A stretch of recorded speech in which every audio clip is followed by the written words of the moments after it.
Mohamed Morsi, President of Egypt. Morsi was sworn in on June 30, 2012, as Egypt's first democratically elected president. He succeeded Hosni Mubarak, who left the office of the President of Egypt vacant after being forced to resign on February 11, 2011. Domestic policy. Morsi reconvened parliament in its original form on July 10, 2012. This was expected to cause friction between him and the military officials who dissolved the legislature. Morsi sought to influence the drafting of a new constitution of Egypt, favoring a constitution which protects civil rights and enshrines Islamic law. In a speech to supporters in Cairo's Tahrir Square on June 30, 2012, Morsi briefly mentioned that he would work to free Omar Abdel Rahman, convicted of the 1993 bombing of the World Trade Center in New York City, along with the many Egyptians who were arrested during the revolution. A Brotherhood spokesperson later said that the extradition was for humanitarian reasons and that Morsi did not intend to overturn Abdelrahman's criminal convictions. On July 10, 2012, Morsi reinstated the Islamist-dominated parliament that was disbanded by the Supreme Constitutional Court of Egypt on June 14, 2012. According to Egypt's official news agency, Morsi ordered the immediate return of legislators elected in 2011, a majority of whom are members of Morsi's Freedom and Justice Party and other Islamist groups. A Morsi spokesman announced that the president-elect would appoint a Christian and a woman as vice presidents, but eventually appointed Mahmoud Mekki, a Muslim man. On December 22, 2012, Mekki resigned. After Kamal Ganzouri's resignation, Morsi tasked Hisham Kandil with forming the new government. On August 2, 2012, Kandil was sworn in as prime minister. Morsi also objected to a constitutional provision limiting presidential power. On August 12, 2012, Morsi asked Mohammed Hussein Tantawi, head of the country's armed forces, and Sami Hafez Anan, the army chief of staff, to resign. He also announced that the constitutional amendments passed by the Supreme Council of the Armed Forces, SCAF, restricting the president's powers would be annulled. Morsi's spokesman, Yasser Ali, announced that both Tantawi and Anan would remain advisors to the president. Morsi named Abdel Fattah el-Sisi, who was then serving as chief of military intelligence, as Egypt's new defense minister. The New York Times described the move as an upheaval and a stunning purge, given the power that SCAF had taken after the fall of Mubarak. Al Jazeera described it as escalating the power struggle between the president and military. On August 14, 2012, Mohammed Salem, an Egyptian lawyer, filed a legal challenge over Morsi's removal of Tantawi and Anan, arguing that Morsi planned to bring back the totalitarian regime. Morsi fired two more high-ranking security officials on August 16, 2012, Intelligence Chief Murad Muwafi, the director of the Intelligence Directorate and the commander of his presidential guards. On August 27, 2012, Morsi named 21 advisors and aides in a slew that included 3 women and 2 Christians and a large number of Islamist-leaning figures. He also appointed new governors to the 27 regions of the country. In October 2012, Morsi's government unveiled plans for the development of a major economic and industrial hub adjoining the Suez Canal.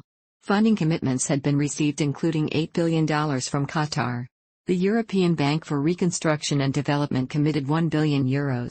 On March 19, 2013, on a visit to India, Morsi sought support from India's Prime Minister Manmohan Singh. Although the project did not proceed under Morsi, his successor Abdel Fattah el-Sisi revived and launched a streamlined version of the corridor in conjunction with an expansion of the Suez Canal in August 2014. On October 19, 2012, Morsi traveled to Egypt's northwestern Matruh in his first official visit to deliver a speech on Egyptian unity at El Tenem Mosque. Immediately prior to his speech, he participated in prayers there, where he openly mouthed amen as cleric Fattah Abd al-Nabi Mansour, the local head of religious endowment, declared, "Deal with the Jews and their supporters. O Allah, disperse them, rend them asunder. O Allah, demonstrate your might and greatness upon them. Show us your omnipotence, O Lord." The prayers were broadcast on Egyptian state television and translated by Memory. Originally, Memory translated the broadcast as "Destroy the Jews and their supporters. O Allah, disperse them, rend them asunder," but later revised their translation. Morsi did not attend the enthronement of Coptic Pope Tawadros II on November 18, 2012 at Abbasiyya Cathedral, though Prime Minister Hisham Kandil did attend. November 2012 Declaration. On November 22, 2012, Morsi issued a declaration which purported to protect the work of the Constituent Assembly drafting the new constitution from judicial interference. In effect, this declaration immunized his actions from any legal challenge. The decree states that it only applied until a new constitution is ratified. The declaration also required a retrial of those accused in the Mubarak-era killings of protesters, who had been acquitted, and extends the mandate of the Constituent Assembly by 2 months. Additionally, the declaration authorized Morsi to take any measures necessary to protect the revolution. Liberal and secular groups walked out of the Constitutional Constituent Assembly because they believed that it would impose strict Islamic practices, while members of the Muslim Brotherhood supported Morsi. The move was criticized by Mohamed al-Baradei, who said Morsi had usurped all state powers and appointed himself Egypt's new pharaoh. The move led to massive protests and violent action throughout Egypt, with protesters erecting tents in Tahrir Square, the site of the protests that preceded the resignation of Hosni Mubarak. The protesters demanded a reversal of the declaration and the dissolution of the Constituent Assembly. Those gathered in the square called for a huge protest on 27 November. Clashes were reported between protesters and police. The declaration was also condemned by human rights groups such as Amnesty International,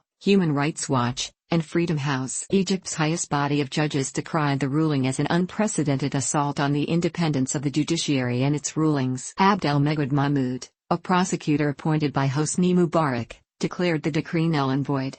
Morsi further emphasized his argument that the decree is temporary, and said he wanted dialogue with the opposition. Morsi's statement failed to appease either the judges or citizenry dissatisfied with his decision and sparked days of protests in Tahrir Square. Though the declaration's language had not been altered, Morsi agreed to limit the scope of the decree to sovereign matters following 4 days of opposition protests and the resignation of several senior advisors. Morsi's spokesman said an agreement, reached with top judicial authorities, would leave most of the president's actions subject to review by the courts, but preserve his power to protect the Constituent Assembly from being dissolved by the courts before it had finished its work. President Morsi also agreed there would be no further retrials of former officials under Hosni Mubarak, unless new evidence was presented. On December 1, 2012, the Constituent Assembly handed the draft constitution to Morsi, who announced that a constitutional referendum would be held on December 15, 2012. On December 4, 2012, Morsi left his presidential palace after a number of protesters broke through police cordons around the palace, with some climbing atop an armored police vehicle and waving flags. On December 8, 2012, Morsi annulled his decree that had expanded his presidential authority and removed judicial review of his decrees, an Islamist official said, but added that the effects of that declaration would stand. A constitutional referendum was still planned for 15 December. George Isaac of the Constitution Party said that Morsi's declaration did not offer anything new. The National Salvation Front rejected it as an attempt to save face, and the 6th of April movement and Gamal Fahmy of the Egyptian Journalists Syndicate said the new declaration failed to address the fundamental problem of the nature of the assembly that was tasked with drafting the constitution. Foreign policy. Personnel. Khalid Al-Qazzaz was the Secretary on Foreign Relations from 2012 to 2013 in the Morsi government. Arab world. Morsi's first official foreign visit was to Saudi Arabia on July 11, 2012. During this visit, Morsi stated that he intended to strengthen ties with the oil-rich monarchy, which also maintained close ties with the Mubarak government. Morsi received strong support from Qatar, which has maintained long-held ties with the Muslim Brotherhood, of which Morsi was a member until his election. Qatar declared that it would provide Egypt with $2 billion just as Morsi announced the reshuffle in the cabinet on August 12, 2012. Meanwhile, investors from Qatar pledged to invest $10 billion in Egyptian infrastructure. Syria. As a staunch supporter of the opposition forces in the Syrian civil war, Morsi attended an Islamist rally on June 15, 2013, where Salafi clerics called for jihad in Syria and denounced supporters of Bashar al-Assad as infidels. Morsi, who announced at the rally that his government had expelled Syria's ambassador and closed the Syrian embassy in Cairo, called for international intervention on behalf of the opposition forces in the effect of an establishment of a no-fly zone. Although he did not explicitly call for Egyptians to join the opposition armed forces in the Syrian conflict, Morsi's attendance at 15th of June rally was seen by many to be an implicit nod of approval for the Islamist clerics' calls for jihad in Syria. Morsi was criticized by Egyptian analysts for attending and speaking at the rally, while the Supreme Council of the Armed Forces, SCAF, released a statement the day after the rally saying that its only role is to protect Egypt's borders, in an apparent ruling out of support for intervention in Syria. Morsi's attendance at the rally was later revealed to be a major factor in the largely secular SCAF's decision to side with anti-Morsi protesters over the Morsi government during the widespread June 2013 anti-Morsi protests. Up to 100,000 Syrian refugees arrived in Egypt following Morsi's inauguration as president. The government under Morsi also supported Syrian refugees living in Egypt by offering residency permits, assistance on finding employment, allowing Syrian refugee children to register in state schools and access to other public services. Iran. During his tenure, Morsi strengthened ties with Iran following pre-revolutionary years of animosity between the two countries. However, his actions were met with Sunni Muslim opposition both inside and outside of Egypt. Israel and Palestine. In October 2012, Morsi wrote a friendly letter to then Israeli President Shimon Peres.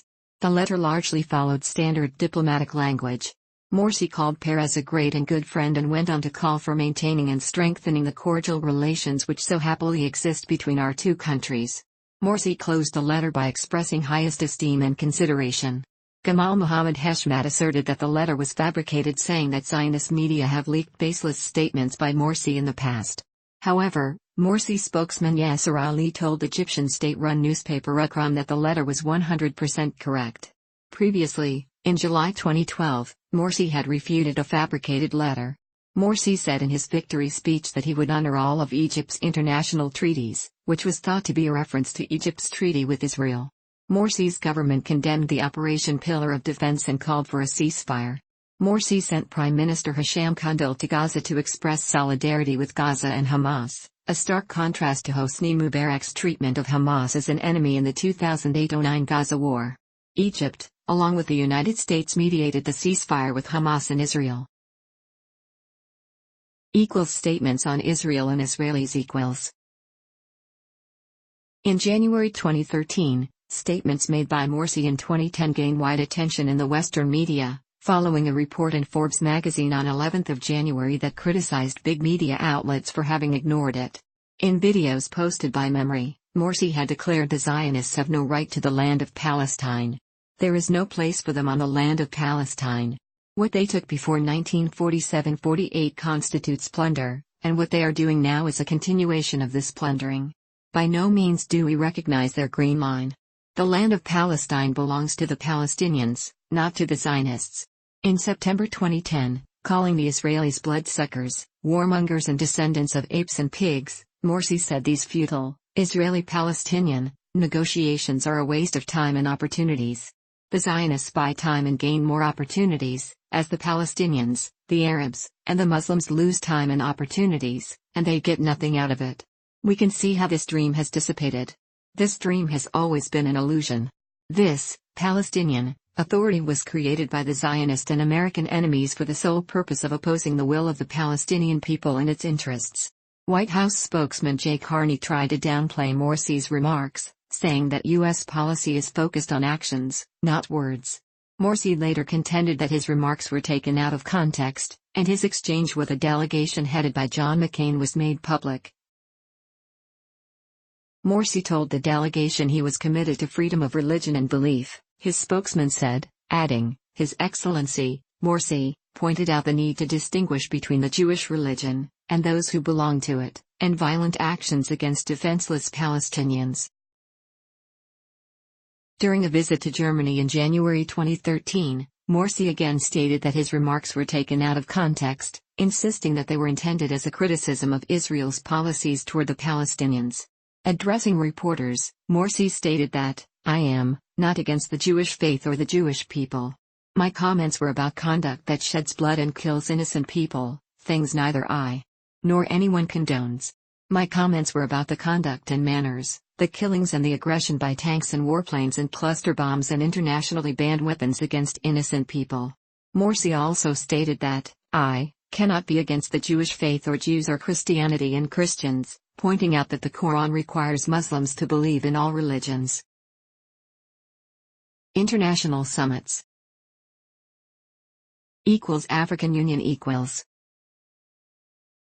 Morsi attended the African Union Summit in Addis Ababa from 15 to July 16, 2012. This was the first visit to Ethiopia by a sitting president of Egypt in the 17 years since the attempted assassination of Hosni Mubarak in June 1995. Later, in June 2013, politicians called by Morsi were overheard suggesting attacking Ethiopia to stop it from building a dam on a Nile tributary. Non-aligned movement equals. Morsi attended the 16th summit of the Non-Aligned Movement in Tehran at the end of August 2012, in a visit which had the potential to catalyze the resumption of normal relations between Egypt and member nations of the Non-Aligned Group, as some of Egypt's diplomatic relationships with member countries had been strained since their signing of a peace treaty with Israel in 1979. Morsi made a speech against the Syrian government and called on the Syrian opposition to unite during the Syrian civil war. His comments about Syria, however, were not covered by Iranian media clearly. He sparked controversy saying that it is an ethical duty to support the Syrian people against the oppressive regime in Damascus. Organization of Islamic Cooperation, OIC, Summit equals. Morsi hosted the Islamic Summit in Cairo with the presence of 57 leaders of Muslim nations. The summit called for a serious dialogue between Syria's government and an opposition coalition on a political transition to put an end to the devastating civil war. Morsi awarded Ekmeldin Ihsanoglu, the Secretary-General of the Organization of Islamic Cooperation, OIC, the Order of the Nile, which is Egypt's highest state honor.